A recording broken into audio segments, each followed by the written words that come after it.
In this video, how to design thumbnail on Canva.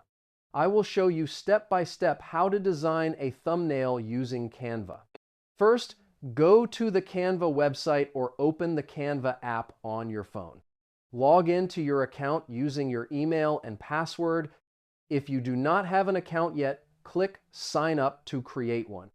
After logging in, go to the search bar on the homepage. Type YouTube thumbnail and press Enter. Click the YouTube thumbnail format to start designing. Now choose a template that matches your video style. Click the template to open the editor. You can change the text by clicking directly on it. Type the title of your video in a clear and attractive way. Now click on the images in the template to replace them. Click on Uploads to upload your own images. Select the image you want to use in the thumbnail. Drag the image into the design. You can adjust the image size by dragging the corners. You can also change colors by clicking on Design Elements. Use strong colors to make the thumbnail more eye-catching.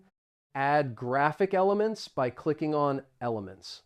You can insert icons, shapes, or visual effects. Review your thumbnail to make sure the text is easy to read. After that, click the Share button in the top right corner. Click Download to save the thumbnail. Choose PNG format for better image quality. Click Download to save the file to your device. Now your thumbnail is ready to be used in your video.